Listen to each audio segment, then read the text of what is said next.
পৃথিবীতে আল্লাহ তাআলা অনেক মহিয়সী নারী পাঠিয়েছেন, জান্নাতি নারী পাঠিয়েছেন, অনেক উত্তম নারী পাঠিয়েছেন। তবে ঈমানের পরীক্ষার ক্ষেত্রে, ঈমানের পরীক্ষা, এই পরীক্ষাতে সবচেয়ে বেশি যিনি আগিয়ে, সবচেয়ে যিনি বেশি উঁচু লেভেলের মানুষ, উঁচু লেভেলের নারী, তার নাম হচ্ছে আসিয়া রাদিয়াল্লাহু তাআলা আনহা। নামটা কি? বিবি আসিয়া। ইনি এমন একজন নারী ছিলেন, নবী করিম সাল্লাল্লাহু আলাইহি ওয়াসাল্লাম একবার মাটিতে রেখা টানলেন, রেখা, 4টা রেখা। বললেন কয়টা রেখা? 4টা রেখা। বললেন সাহাবা একরামদেরকে, সাহাবা একরাম বলো এটা কি? সাহাবা একরাম বলল, ইয়া রাসূলুল্লাহ ওয়াল্লাহু ওয়া রাসূলুহু আ'লাম, আল্লাহ এবং তার নবী ভালো জানে, আমরা বলতে পারবো না। নবীজি বলেন হচ্ছে 4 জন নারীর নকশা আঁকলাম। এক হচ্ছে খাদিজাতুল কুবরা রাদিয়াল্লাহু তাআলা আনহা, 2 নম্বর হচ্ছে আম্মা জান আয়েশা রাদিয়াল্লাহু তাআলা আনহা, 3 নম্বর হচ্ছে ফাতিমা রাদিয়াল্লাহু তাআলা আনহা, 4 নম্বর হচ্ছে আসিয়া রাদিয়াল্লাহু তাআলা আনহা। এরা হচ্ছে পৃথিবীর 4 জন শ্রেষ্ঠ নারী, যাদের প্রশংসা আল্লাহ নিজেই করেছে। সুবহানাল্লাহ পড়ে। তাহলে মোট কয়জন নারী আছে? এর মাঝে আসিয়া রাদিয়াল্লাহু তাআলা আনহার নামটা নবীজি বলেছেন কি বলেন নাই? বলেছেন। তাহলে বোঝা গেল আসিয়া রাদিয়াল্লাহু তাআলা আনহার সম্মানটা হচ্ছে অনেক বেশি, অনেক হায়ার লেভেল অফ স্ট্যাটাস তিনি বিলং করেন। এজন্য আজকে আমরা তার জীবনী নিয়ে কথা বলবো। শোনেন, পৃথিবীতে কিছু কিছু নারী পুণ্য অর্জন করেছে। পুরুষদের মাঝে অনেক পুরুষ জীবনে ঈমানের পরীক্ষা দিয়েছে, অনেক নেকি অর্জন করেছে, ইসলামের জন্য স্যাক্রিফাইস করেছে, আল্লাহর জন্য স্যাক্রিফাইস করেছে। তবে ঈমানের পরীক্ষায় আমি আগেও বলেছি, আবারও বলছি, ঈমানকে প্রমাণ করার ক্ষেত্রে সবচেয়ে একজন নারী বেশি এগিয়ে, তার নাম কি বলেন তো? হচ্ছে, বলেন নামটা কি? আসিয়া রাদিয়াল্লাহু তাআলা আনহা। মনে রাখবেন, আসিয়া হচ্ছে ফেরাউনের স্ত্রী। ফেরাউনের নাম শুনছেন আপনারা সবাই? মিশরের 2nd রামসিস ছিল তিনি। তো সে ছিল তৎকালীন সময়ের সবচেয়ে বদমাইশ, জালেম, এবং তার শানে তিনি বলাটা আসলে যায় না। সে হচ্ছে সবচেয়ে জালেম শাসক ছিল ফেরাউন। মূলত ফেরাউন কোনো ব্যক্তির নাম নয়, এটা আমরা মনে করি এটা ব্যক্তির নাম। মনে রাখবেন, ফেরাউন কোনো ব্যক্তির নাম না। তৎকালীন সময়ে মিশরে যেই গভর্নর হতো, যেই প্রধানমন্ত্রী হতো, তার নাম থাকতো ফেরাউন। তবে এই ফেরাউনের নাম সবচেয়ে বেশি হাইলাইট কেন? কারণ এর কথা কোরআনে আছে। এই সবচেয়ে বেশি জালেম ছিল। এই ফেরাউন মুসা আলাইহিস সালামকে কষ্ট দিয়েছে, আসিয়াকে কষ্ট দিয়েছে। এটা হচ্ছে সেই ফেরাউন। তাহলে বোঝা গেল ফেরাউন কোনো ব্যক্তির নাম নয়, বরং তৎকালীন সময় মিশরে যেই গভর্নর হতো তার নাম হতো কি? আওয়াজ নেই, বলেন নাম ছিল কি? ফেরাউন। তাহলে ফেরাউন কোনো ব্যক্তির নাম নয়। প্রিয় ভাইয়েরা, মনে রাখবেন, যার স্বামী বড়লোক হয়, যার ছেলে বড়লোক হয়, যেই মেয়ের বাপ বড়লোক হয়, এদের ইগো সমস্যা হয়। কথা ঠিক আছে না যুবক ভাইরা? বলো। বাপের টাকা বেশি হলে মেয়েদের ভাবের কোনো অভাব নাই। তো দেখেন, ফেরাউন তৎকালীন সময়ের প্রধানমন্ত্রী। আমাদের দেশের প্রধানমন্ত্রীর নাম কি? শেখ হাসিনা। তৎকালীন সময়ের নাম কি ছিল? ফেরাউন, 2nd রামসিস। তো বিবি আসিয়া প্রধানমন্ত্রীর স্ত্রী, গভর্নরের স্ত্রী, তবুও তার আচার আচরণ, ভালোবাসা, ব্যবহার এতটা সুন্দর ছিল, কখনো তার ব্যবহারে অহংকার প্রকাশ পেত না। সুবহানাল্লাহ পড়ে। তাহলে নারীর জীবনীতে একটা গুরুত্বপূর্ণ অংশ হচ্ছে, প্রিয় বোনেরা আমার, জীবনে যদি সুখী হতে চান, ইগো কমাবার দরকারটা যুবক ভাইরা আছে না নাই? আছে। অনেক মেয়ের ইগো সমস্যা। মনে রাখবেন, একটি সম্পর্ক সুন্দর হয় তখন ইগো না থাকে। যখন একটা সম্পর্কে ইগো থাকলে ইগোতে পুরো সম্পর্ক নষ্ট হয়ে যায়। আমি মনে করি পৃথিবীতে সবচাইতে সুন্দর সম্পর্কের নাম হচ্ছে স্বামী স্ত্রীর সম্পর্কের, কারণ এখানে কোনো ইগো থাকে না। কিন্তু আপনি দেখেন, যত হারাম রিলেশনশিপ, এর ভেতরে একটা ইগো আছে না নাই? কথা বলেন যুবক ভাইরা, আছে না নাই? তুমি মেসেজ না দিলে আমি দিব না, তুমি রিপ্লাই না করলে আমি রিপ্লাই করব না, এই যে একটা ইগো। স্বামী স্ত্রী ভালোবাসা এত সুন্দর স্বামী রিপ্লাই না করলে বউ খালি কল করতেই থাকে, সুবহানাল্লাহ পড়ে। কারণ এই যে ভালোবাসা, এটা ঢুকিয়ে দিয়েছে একজন, আওয়াজ দিয়ে বলেন তিনি কে? তা আমি আমার ওয়াজেও বলি, আজকেও আসিয়ার জীবনী বলতে গিয়ে বলে ফেলছি একটা কথা। পৃথিবীতে কিছু কিছু নারী কখনো সুখী হতে পারে না। তার ভিতর থেকে এক নাম্বার নারী হচ্ছে সেই নারী যে নারীর ভিতরে ইগো আছে, সে কখনো সুখী হতে পারে না। কারণ ইগো যার আছে তার কপালে ভালো কোনো ছেলে জুটে না। কারণ ভালো ছেলেরা কখনো ইগোওয়ালা মেয়েকে পছন্দ করে না। ভালো ছেলেরা সবসময় বিনয়ী মেয়েকে পছন্দ করে।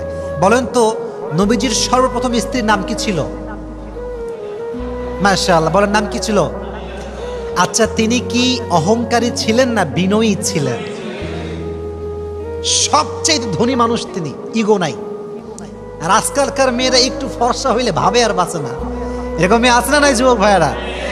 তো মেয়েদেরকে আমি হার্ট করছি না, আঘাত করছি না। এই বন্ধুকে বলছি, বোনেরা আমার, জীবনে সুখী হতে চাইলে ইগো রাখা যাবে না, এক নাম্বার। দুই নাম্বার আর একটা বিষয় বলেই ফেলি, নারীরা যদি সুখী হতে চায় অভিযোগ করা যাবে না। অনেক মেয়ের খালি অভিযোগ, আমার স্বামীর এইটা ভালো না, ওইটা ভালো না, আমার স্বামী এইটা পারে না, ওইটা পারে না। এরকম অভিযোগওয়ালী নারী আছে না নাই বাংলাদেশে? আল্লাহ মা বোনদেরকে অভিযোগ মুক্ত জীবন দান করুক, সকলেই পড়া আমিন। তো ফেরাউনের যুগে একজন নবী ছিলেন। নবীর নাম ছিল কি বলতে পারবেন? মূসা। বলেন নাম কি ছিল? মূসা আলাইহিস সালাতু ওয়াস সালাম। ওয়াজে আমরা ঢুকে যাচ্ছি, তাকবীর দেন, লিল্লাহি তাকবীর। ফেরাউন একদিন স্বপ্নে দেখতে পেল একজন ছোট্ট শিশু মিশরে জন্মগ্রহণ করবে, যে শিশু আমার রাজ্যকে ধ্বংস করবে, আমার বাদশাহত্বকে ধ্বংস করবে, আমার যে ধর্ম আমি পালন করি সে ধর্মকে সে পরিবর্তন করবে, আমি যে প্রভু দাবি করি আমার প্রভুর দাবিকে সে মাটির নিচে মিশিয়ে ছারখার করে দিবে। এটা সে স্বপ্নে দেখলো। কেউ যদি এই স্বপ্ন দেখে যে আমার রাজত্ব শেষ হয়ে যাবে, তার কি আর ঘুম আসার কথা? ফেরাউনের ঘুম হারাম। কেই ছেলে, কেই শিশু, রাজ্যের সবাইকে ডাকলেন তিনি। তৎকালীন সময়ে ফেরাউনের মন্ত্রীর নাম ছিল হামান। নাম ছিল কি? হামান।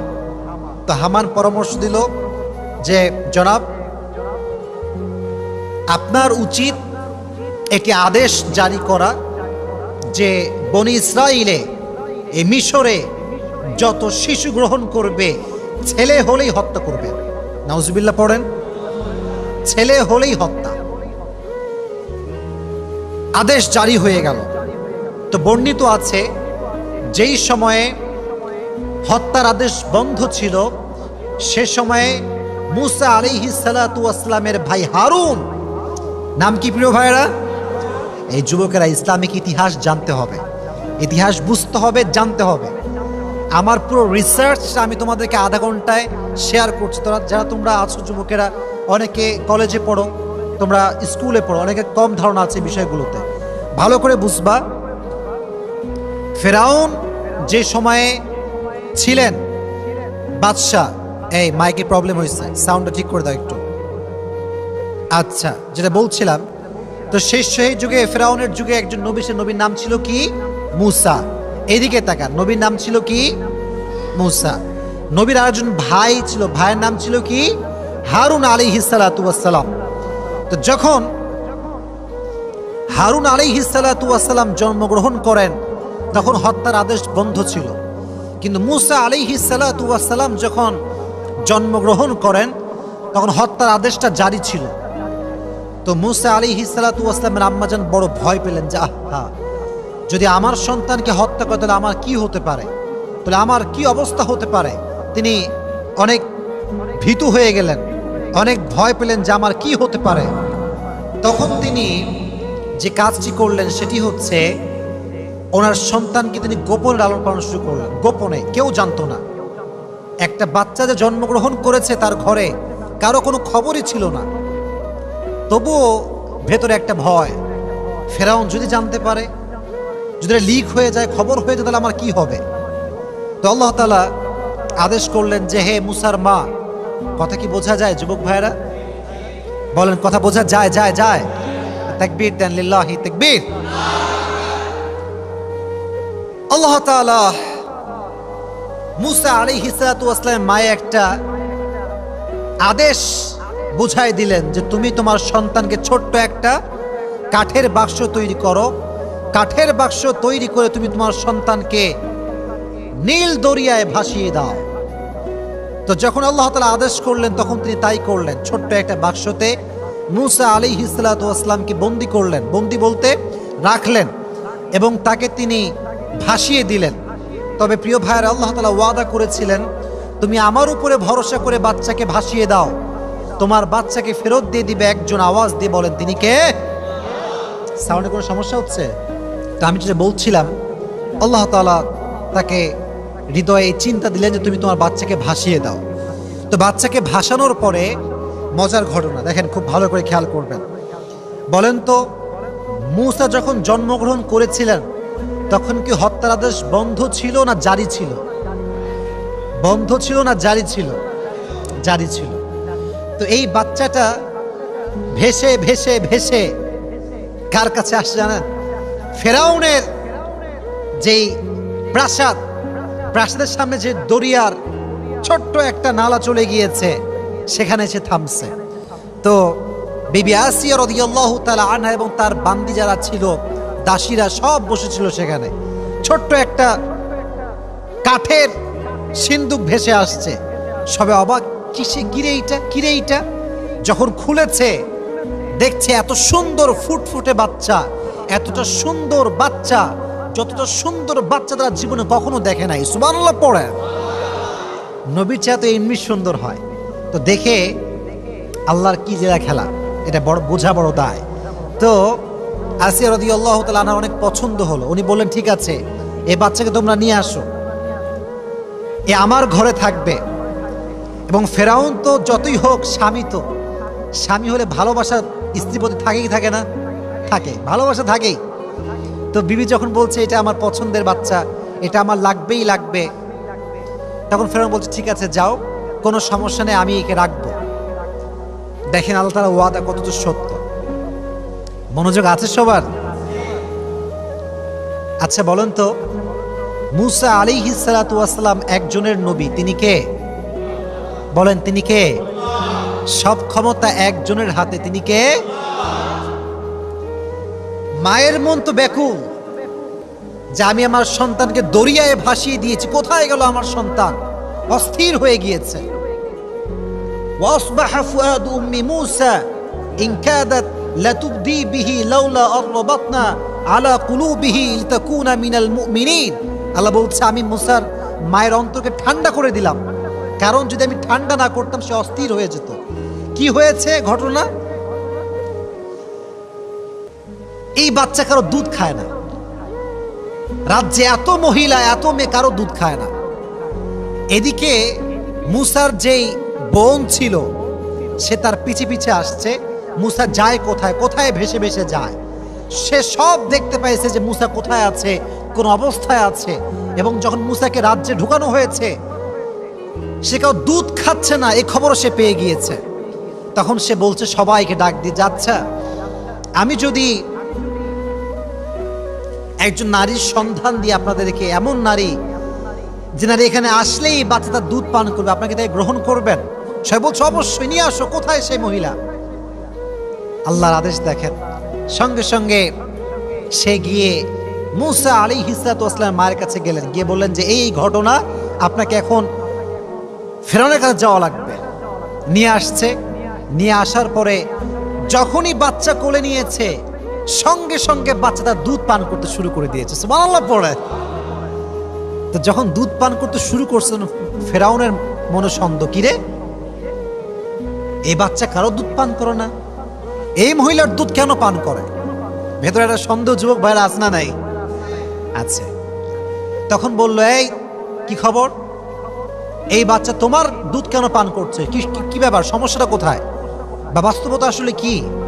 তখন সে বলল যে দেখুন, আমি এমন একজন নারী, এমন একজন মহিলা যে আমার কাজই হচ্ছে বাচ্চাদেরকে দুধ পান করানো। এজন্য যে কোনো বাচ্চাই আমার দুধ সহজে পান করে, এই জন্য এই বাচ্চাও খুব সহজে আমার দুধ পান করেছে। এই যে একটা উপস্থিত জবাব, এটা মূসার মায়ের অন্তরে ঢুকাই দিয়েছে একজন। আওয়াজ দিয়ে বলে তিনি কে? এবার আল্লাহর কি সুন্দর আমানত রক্ষা। ফরাদাদনাহু ইলা উম্মিহি কাই তাকাররা আইনুহা ওয়ালা তাহজান ওয়ালিতা'লাম আন্না ওয়া'দাল্লাহি হাক্কু ওয়ালাকিন্না আকসারাহুম লা ইয়ালামুন। আল্লাহ বলছেন ওয়াদা সবাই ভাঙতে পারে, কিন্তু ওয়াদা একজন ভাঙতে পারেন না, তিনি কে? এবার হামান বলল, ঠিক আছে, এই মহিলাকে আমাদের প্রাসাদে রেখে দাও এবং প্রত্যেক নারীর যেই বেতন তার চেয়ে ডবল বেতন দিয়ে নারীকে রাখা হোক। সুবহানাল্লাহ পড়ে আল্লাহ তাআলা মূসা আলাইহিস সালাতু ওয়াস সালামকে তার মায়ের গর্ভে ফিরিয়ে দিলেন। আমরা ঘটনার দিকে আসছি, আসিয়ার জীবনের মেইন চ্যাপ্টারে আমরা আসছি। এটা বলতেই হবে, আসিয়ার জীবনী বলতে গেলে মূসা আলাইহিস সালাতু ওয়াস সালামের জীবনীটা উল্লেখ করাটা অনেক বেশি জরুরি একটা বিষয়। তো দেখেন, যখন মূসা বড় হল, প্রথমে হচ্ছে শৈশব, তারপরে কৈশোর, তারপরে যৌবন। যখন একটু যুবক হয়েছে, তাগড়া কিছুটা যুবক, একটা অকাজ করে ফেলছে, এটা ভুল কাজ করে ফেলেছে। আচ্ছা, মাঝে মাঝে আমাদের মাঝে ঝগড়া লাগে না? ঝগড়া লাগে কি লাগে না? লাগে। মনে করেন আপনি রাজশাহী সিএনবি আছে না, এই কথা কয় না, আছে না নাই? গেছো তোমরা? গেছো? কখন গেছো? আচ্ছা, তো দেখছেন ওখানে গিয়ে মারামারি লাগছে, দুজন ছেলে পেলে খুব মারামারি। এই কি রে, তোমার বাড়ি কোথায়? বলছি এদের লিলো ভাই, আমি এখানকার, জি আমি এখানে বাড়ি। আরে বলছে তোর বাড়ি কোথায়? বলছে আমার বাড়ি চট্টগ্রাম। বলছে কি, চট্টগ্রামের ছেলে রাজশাহীর ছেলেকে মারছে? এটা কিভাবে সম্ভব? আপনি দিলেন এখানে ঘুষি, কারণ আমার পক্ষের লোক রাজশাহীর লোক মার খায়, এটা সহ্য করা যায় না। লে ঘিরেলে মারামারি শুরু হয়ে গেল।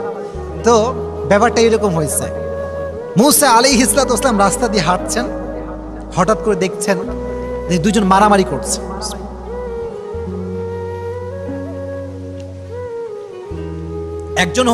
একজন হচ্ছে মূসা আলাইহিস সালাতু ওয়াস সালামের বংশের লোক, আরেকজন হচ্ছে বাহিরের লোক। তো মূসা তার পক্ষের লোকের মানে পক্ষ নিতে গিয়ে এমন একটা ঘুষি মারছে ওই লোককে, এক ঘুষিতে জায়গায় শেষ, মরে গেছে, জায়গাতেই ডেড, স্পট ডেড। এখন বলেন তো, হত্যা করলে একটা রাষ্ট্রীয়ভাবে শাস্তি আছে না নাই? সে মারা গিয়েছে। এই খবর আসে ফেরাউনের কানে। ফেরাউন বলছে, কি এত বড় সাহস, হত্যা করে ফেলেছে, ধরো মূসাকে। কোথায় মূসা? এখন আসিয়া রাদিয়াল্লাহু তাআলা অনেক চিন্তিত, কারণ সে তো আমার সন্তানের মতো, তাকে যদি হত্যা করা হয় মা হিসেবে ভিতরে একটা কষ্ট আছে না নাই? কষ্ট পাবেন তিনি। তো বললেন যে ঠিক আছে, আমার রাজ্যের একজন লোক দরকার যে মূসাকে পেগাম দিবে যে মূসা যেন রাষ্ট্রের এই প্রাসাদে আর ফিরে না আসে। তখন তার একজন লোক ছিলেন, বিশেষ লোক, তাকে তিনি পাঠালেন মূসার কাছে। গিয়ে বলল, ইয়া মূসা, তোমাকে রাষ্ট্রের পক্ষ থেকে হত্যা করার আদেশ দেওয়া হয়েছে। ফাখরুজ ইন্নী লাকা মিনান নাসিহিন, তুমি বের হয়ে যাও, আমি তোমার কল্যাণকামী একজন লোক, এখান থেকে বের হয়ে যাও। তো মূসা আলাইহিস সালাতু ওয়াস সালাম মিশর ত্যাগ করলেন। এবার গেলেন মাদায়েন। শহরটার নাম কি শুনি নাই? মাদায়েন, বলেন নাম কি? চলে গেলেন। চলে যাওয়ার পরে দীর্ঘদিন সময় পার হয়ে গেল, মূসা আসে না। এবার আসেন মেন কাহিনীতে। তাকবীর দেন, লিল্লাহি তাকবীর। বহু লম্বা সময় পার হওয়ার পরে মূসা আলাইহিস সালাতু ওয়াস সালাম ফিরে আসছেন, তবে একা ফিরে আসেন নাই, তার ভাইকে নিয়ে আসছেন। আর তিনি কোনো সাধারণ যুবক হয়ে ফিরে আসেন নাই, তিনি আল্লাহর নবী হয়ে ফিরে এসেছে। সুবহানাল্লাহ পড়েন। রাজ্যে খবর পড়ে গেল যে মূসা ফিরে এসেছে এক সত্যের পেগাম নিয়ে, সত্যের বাণী নিয়ে মূসা ফিরে এসেছে। সবাই অবাক, কিসের বাণী মূসা নিয়ে আসছে? রাষ্ট্রের প্রজা, মন্ত্রীবর্গ, প্রাইম মিনিস্টার সব এক জায়গায় বসে গিয়েছে। কি খবর? মূসা কি বলবে আমাদের জন্য? মূসা প্রথমে এসেই বলল, ক্বালা ইয়া কওমি ইবুদুল্লাহ মা লাকুম মিন ইলাহিন গায়রু। প্রত্যেক নবীর একটা মেসেজ সেম ছিল। মেসেজটা হচ্ছে ইবাদতের যোগ্য, উপাসনার যোগ্য পৃথিবীতে কোনো মূর্তি নয়, কোনো শিরকি কাজ করা যাবে না, ইবাদত করতে হবে শুধুমাত্র একজনের। তিনি কে? ফেরাউনের মাথা গরম। ফেরাউন কয়, আরে আমি হলাম প্রভু, আমি হলাম রব, আমি হলাম খোদা, আর সে কোন খোদার কথা কয়? নাউজুবিল্লাহ পড়লে না যুবক ভাইয়েরা? মাথা গরম, বলে ধরো মুসাকে। ওর সাহস কোত্থেকে আসলো এইটা? এবার শুরু হলো মুসার সঙ্গে দ্বন্দ্ব, সেই দ্বন্দ্ব। কিন্তু সত্যের বিজয় তো সুনিশ্চিত, সত্য কখনো হারতে পারে না। মুসা আলাইহিস সালাম প্রত্যেকটা ধাপে, আপনারা জানেন যে একটা জাদুর খেলা হয়েছিল। আপনারা শুনছেন সবাই এই কথাটা, জাদুর খেলা, যে মুসা আলাইহিস সালামের লাঠি বিশাল বড় সাপ হয়ে গিয়েছিল। জাদুকরদের সব সাপ, বাঘ, সিংহ সব খেয়ে ফেলেছে। তো ফেরাউন প্রত্যেকটা ক্ষেত্রে হার মেনে গিয়েছে ফেরাউন মুসার সামনে, কারণ এটা তো কোনো মিথ্যা বাণী নয়, এটা একজনের বাণী। তিনি কে? এবার ফেরাউনের মাথা মারাত্মক গরম, বাসায় ফিরে আসছে। ফেরাউন বলছে এবার আমি মুসাকে হত্যা করব, যেটাই হোক না কেন, দারুনি আক্তুল মুসা, আমি হত্যা করেই ছাড়বো। ওয়ালিয়াদউ রাব্বাহ, সে যতই ডাকুক না কেন তার রবকে, আমি তাকে হত্যা করেই ছাড়বো। মনে রাখবেন, সত্য যখন মানুষের সামনে প্রকাশিত হয়ে যায় তখন দুর্বল মানুষ আর চুপ থাকে না। মনে রাখবেন, বিড়াল যখন বাধ্য হয়ে যায় তখন সে সিংহকেও হামলা করে। ঠিক কিনা যুবক ভাইরা বলেন? যখন সে বাধ্য হয়ে যায় তখন একজন যুবক দাঁড়িয়ে গিয়েছে, দাঁড়িয়ে বলছে, ফেরাউন, আমি বিশ্বাস করি যে মুসা যে দাবি করেছে সেটা দাবি তো সত্য।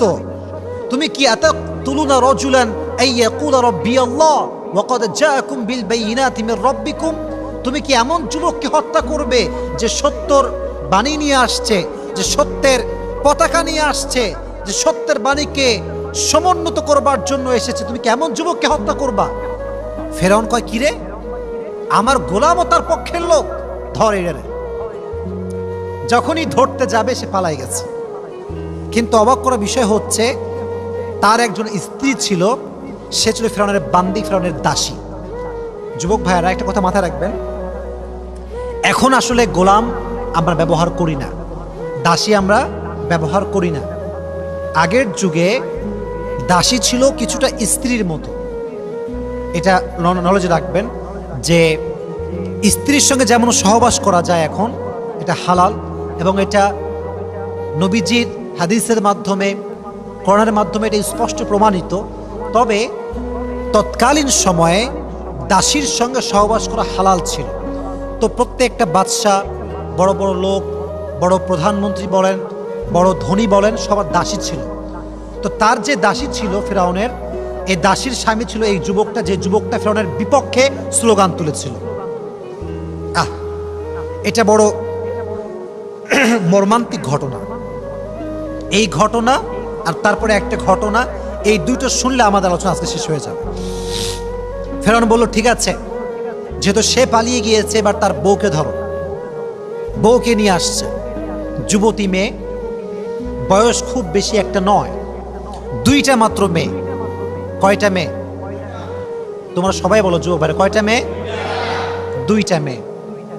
একটা হচ্ছে হাঁটতে পারে, কথা বলতে পারে, আর একটা হচ্ছে কোলের শিশু। কিসের শিশু? কোলের শিশু, বাচ্চা, একদম বাচ্চা। এই, তুমি কি ঈমান এনেছো? এই বাদী, তুমি কি ঈমান এনেছো? স্পষ্ট ভাষায় বলছে, আমি আল্লাহর উপর ঈমান এনেছি।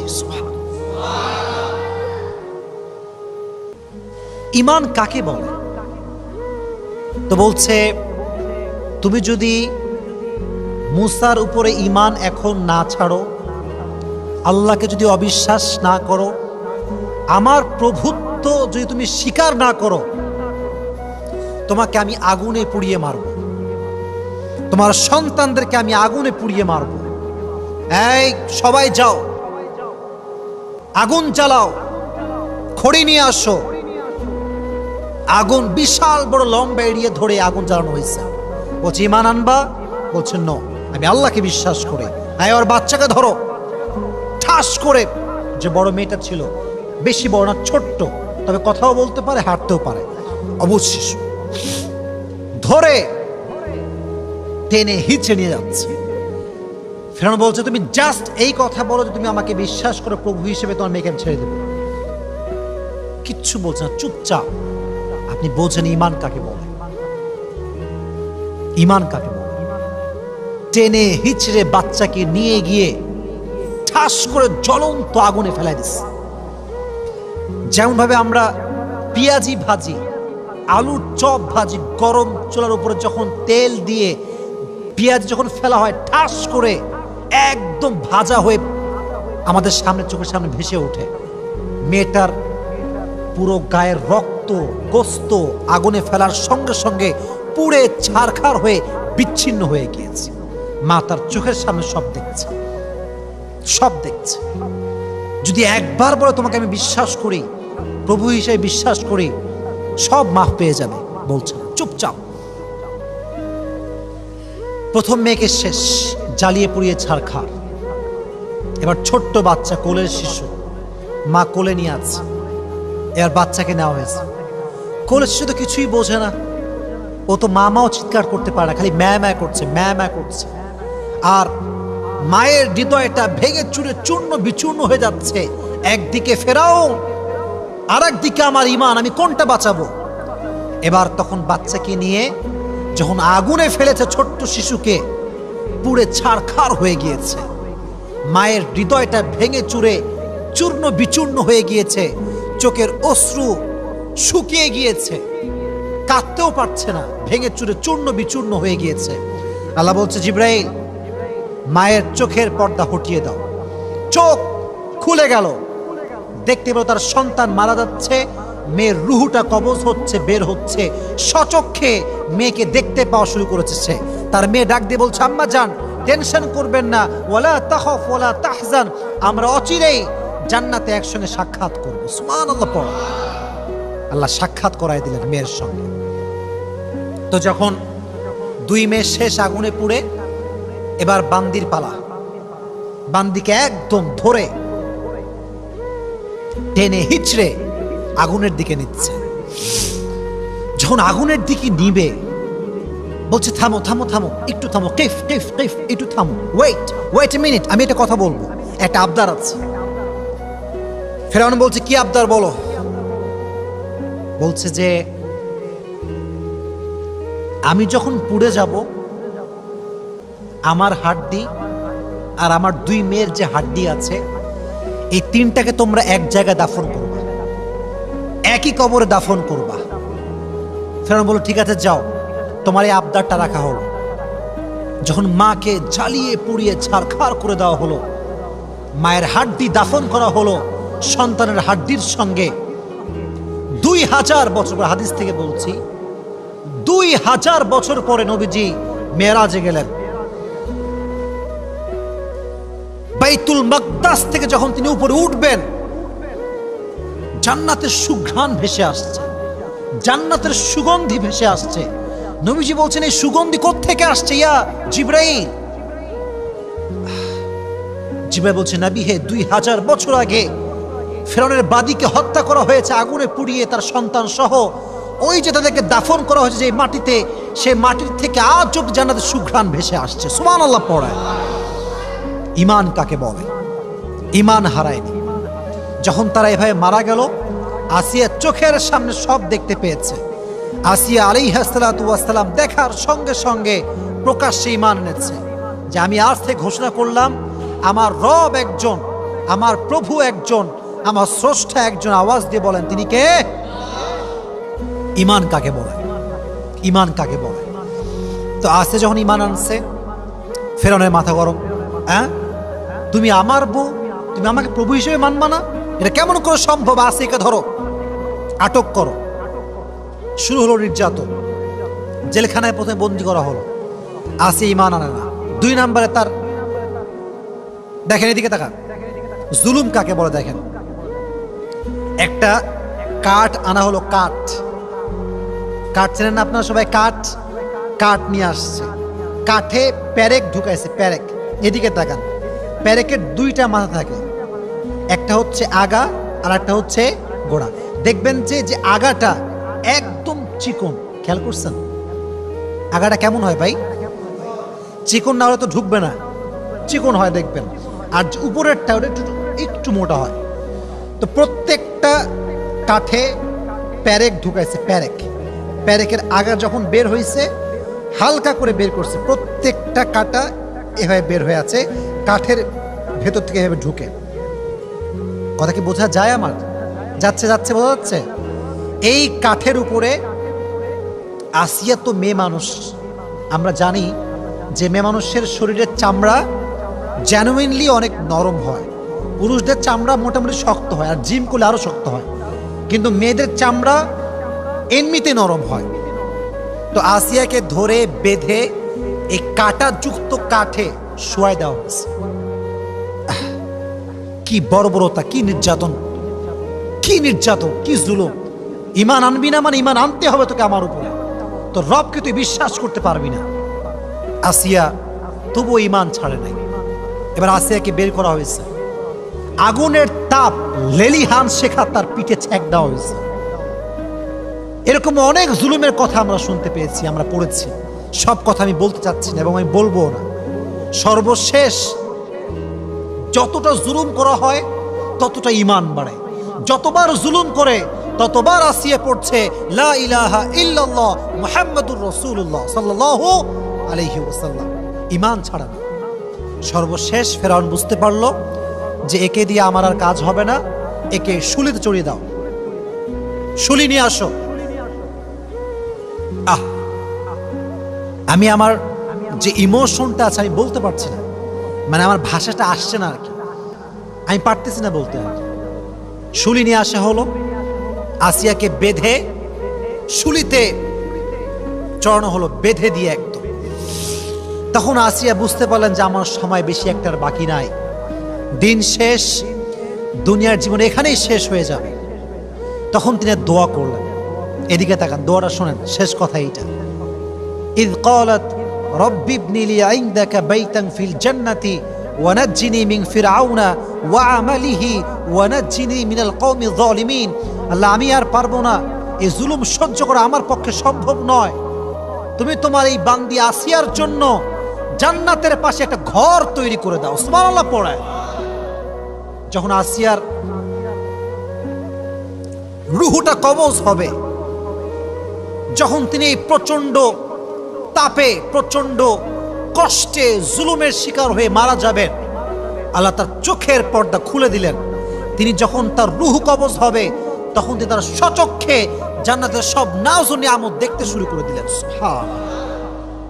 পরীক্ষা কাকে বলে? শুলিতে চড়ে দিয়েছে, শুলিতে চড়ে মারা গিয়েছে, শেষ, প্রত্যেকটা চামড়া খসে পড়েছে, রক্ত বের হয়েছে, ইমান ছাড়ে নাই, ইমান ছাড়ে নাই।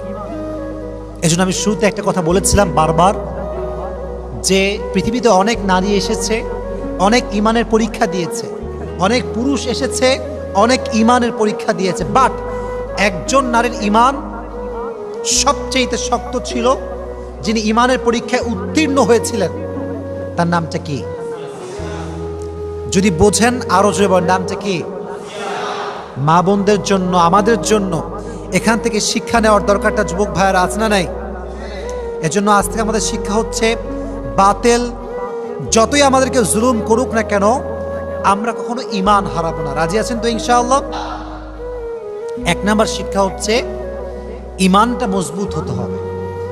যে কোনো সিচুয়েশন হোক না কেন ইমানের বাহিরে যাওয়া যাবে না। আমার সঙ্গে বলেন, এবার আমাকে রিপ্লাই করতে হবে। এতক্ষণ ওয়াজ শুনেছেন, এখন রিপ্লাই করেন। যত অবস্থা খারাপ হোক না কেন ইমানের বাহিরে যাওয়া, ইমানের বাহিরে যাওয়া। দুই নাম্বার শিক্ষা এটা, উপরে মাইক আছে, আমার বোনেরা আমাকে শুনছে আমি জানি, অনেক মুরব্বী দাদিরা নানিরা আমার বোনেরা আমাকে শুনছে আমি জানি। বলেন তো আসিয়ার স্বামীর নাম কি ছিল? এই তো মাশাআল্লাহ, নাম কি ছিল? এত ওয়াজ করলাম এতক্ষণ ধরে, কোন ওয়াজে কি বুঝতে পারছেন যে আসিয়া তার স্বামীর সঙ্গে খারাপ ব্যবহার করেছে? বুঝি নাই, করেছে? ফিরআউন কি ভালো মানুষ না খারাপ মানুষ? হিসেবে তারা জুতা দিয়ে পেরানোর কথা, জুতা দিয়ে মারার কথা। শিক্ষা, স্বামী যত খারাপ হোক, যতই খারাপ হোক, স্ত্রী তার ব্যবহার খারাপ করতে পারবে না, পারবে না। হ্যাঁ, যদি একান্ত না হয়, একান্তই ভালো না হয়, গাঁজাখোর, মদখোর, নেশা করে, নামাজ পড়ে না, সর্বোচ্চ শেষ লেভেল হচ্ছে তালাক, ডিভোর্স। ডিভোর্স দিয়ে দেন একদম, সব নিয়ম কানুন মেনে, যেটা আপনার খুলা তালাক আছে, যেভাবেই হোক স্বামী থেকে পরিত্রাণ পান, কিন্তু খারাপ ব্যবহার শুনি নাই, খারাপ ব্যবহার করা 2 নাম্বার। 3 নাম্বার যে শিক্ষাটা, এটা প্রাসঙ্গিক না, অপ্রাসঙ্গিক। কারণ আসিয়ার জীবনে জানতে গেলে একজন নবীর জীবন জানতে হয়। নবীটার নাম কি ছিল?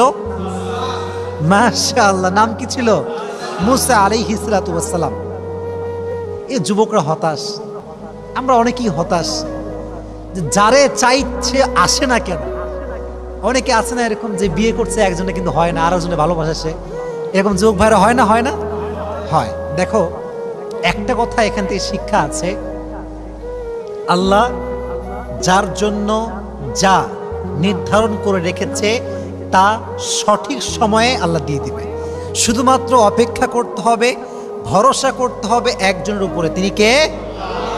দেখেন, বাচ্চাকে ধরে, ছোট্ট বাচ্চাকে ধরে একটা ছোট্ট টেবিলে ছোট্ট একটা বাক্সে ঢুকায় ভাসাই দিছে। ভরসা একমাত্র আল্লাহর উপরে, যে আল্লাহ আমাকে দিবে, আমার বাচ্চা আল্লাহ আমাকে ফেরত দিবেই দিবে। ফেরত পাইছে না? কথা বলেন, পাইছে না রাজশাহীর ভাইরা? পাইছে। তাহলে বোঝা গেল, যে কোনো জিনিস তোমার জীবনে চাওয়া পাওয়া থাক না কেন, ভরসা এবং চাওয়ার জায়গা একজনের কাছে। তিনি কে? মানুষের কাছে যত বেশি আশা করবা তত বেশি কষ্ট পাবা। মানুষ হচ্ছে সবচেয়ে বড় বেঈমান। যার কাছে যত বেশি আশা রাখবা সে তোমাকে তত বেশি ভাগবে। এজন্য কারো কাছে চাওয়ার কোনো দরকার নাই। প্রত্যেকটা সময় মোনাজাত করে হাত তুলে দোয়া করবা একজনের কাছে। তিনি কে? 3 নাম্বার। 4 নাম্বার হচ্ছে, জুলুম করে কেউ কখনো মুক্তি পায় না। কথা কি বোঝা যায়? কথা বলেন, বোঝা যায়? জুলুমের শেষ পরিণাম খারাপই হয়।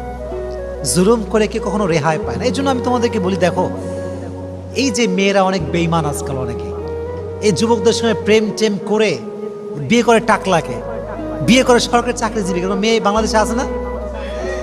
কথা বলো, আছে না? নাই। সব মেয়ে না, কিছু কিছু মেয়ে আছে। তো যেই হোক, আমি কাউকে আঘাত দিচ্ছি না।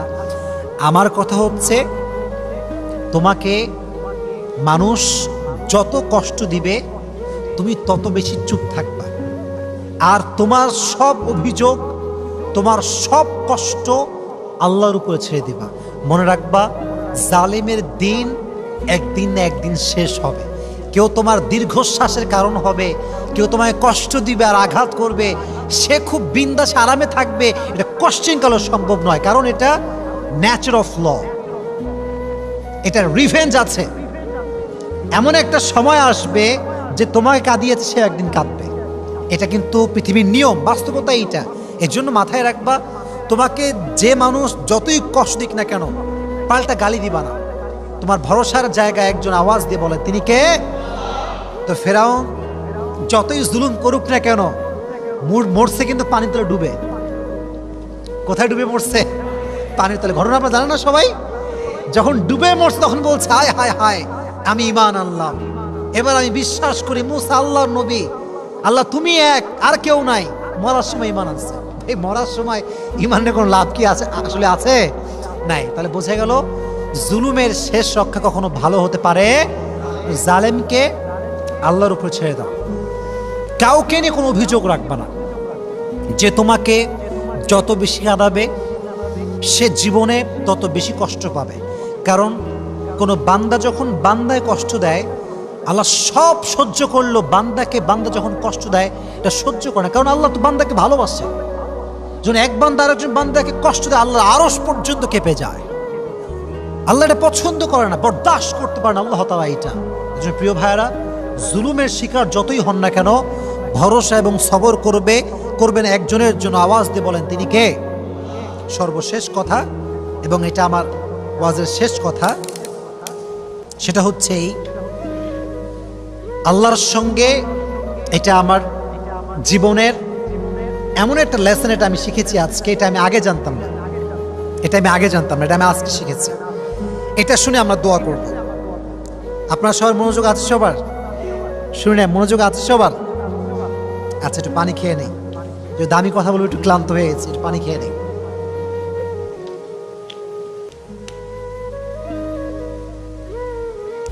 আচ্ছা, আমরা সবাই আল্লাহকে ভালোবাসি তো?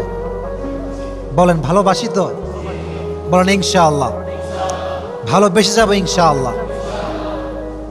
মনে রাখবেন, ভালোবাসা এটাকে উর্দুতে বলা হয় মোহাব্বত। এটাকে বলা হয় কি? সবাই বলেন, আবার বলেন। আচ্ছা, এই ভালোবাসার আর একটা ওয়ার্ড আছে, এটাকে বলা হয় উর্দুতে ইশক। এটা কি বলেন দেখি? ইশক। মোহাব্বত মানেও ভালোবাসা, ইশক মানেও ভালোবাসা। তবে আল্লাহকে মোহাব্বত করলে হবে না, আল্লাহর সঙ্গে ইশক করতে হবে। কি করতে হবে? মোহাব্বত না ইশক? ইশক। এবার শোনেন, मोहब्बत काके बोला? मैं आपसे सुनছিলাম, मोहब्बत एक ऐसा चीज है, जब कोई किसी को मोहब्बत करता है तो उसका भी ख्याल होता है, अपना भी ख्याल होता है। लेकिन इश्क एक ऐसा चीज है, जब कोई किसी से इश्क करता है तो अपना ख्याल नहीं रहता, सिर्फ उसका ख्याल रहता है। ভালোবাসা হচ্ছে এমন জিনিস, যখন কেউ কাউকে ভালোবাসে তখন শুধুমাত্র তারও খেয়াল থাকে এবং যে তাকে ভালোবাসে তারও খেয়াল থাকে, উভয়ের খেয়াল থাকে। কিন্তু ইশক এমন একটা জিনিস, যখন কেউ কাউকে ইশক করে ফেলে তখন সে নিজেকে ভুলে যায়, শুধু তার খেয়াল থাকে যাকে সে ভালোবাসে। এজন্য আসিয়া আলাইহিস সালাতু ওয়াস সালাম যখন সূর্যে মারা যাচ্ছেন, শেষ জীবনের শেষ লগ্নে আছেন, নিজের দিকে খেয়াল করেন নাই, ভেবেছেন এক সত্তার কথা। আওয়াজ দিয়ে বলেন, তিনি কে? দিস ইজ কল্ড ইশক, দিস ইজ নট মোহাব্বত। এটা ভালোবাসা না, এটা হচ্ছে ইশক। ইশক মানে হচ্ছে আমি যাকে ভালোবাসবো শুধু তাকে নিয়ে ভাববো, দুনিয়ার মানুষ কি ভাবলো, কে গালি দিল, কে ক্রিটিসাইজ করলো, দেখার সময় আমার কাছে না। এই যে দেখেন আমার মুখে, এটা কি ভাই? এটা কি? এটা কি? এটা কি? জুব্বা। এটা কি? দেখবেন দাড়ি রাখলে কিরে জঙ্গি হয়ে গেলে নাকি রে, বুড়া হবি নাকি রে অকালে, এরকম লোক আছে না? তোমাদের কথায় আওয়াজ নেই, এরকম লোক আছে না? আবার দেখবা যদি মেয়ের বয়স 18 হয়, 19 হয়, 20 হয়, বোরকা পড়লিরই নানি, দাদি, খালাম্মা, চাচি, মেয়ের বয়স 19। মনে রাখবেন, যদি আপনি আল্লাহকে ভালোবাসেন আপনাকে এগুলো সহ্য করতে হবে, কিছু করার নাই, জুলুমের শিকার হতেই হবে। এই জন্য আমি সবসময় বলি, আল্লাহকে ভালো তো বাসবেন, তবে এটা কি মোহাব্বত হবে না ইশক হবে? পেছনে ভাইরা কথা করা, শেষ কথা বলেন না, মোহাব্বত হবে না ইশক হবে? আল্লাহ সবাইকে এটা আমল করার তৌফিক দান করুন, সকলেই পড়া আমিন। আমরা যা যা শুনেছি, যতটুকু শুনেছি, আল্লাহ সবাইকে এটা মানা, বোঝা এবং আমল করার তৌফিক দান করুন, সকলেই।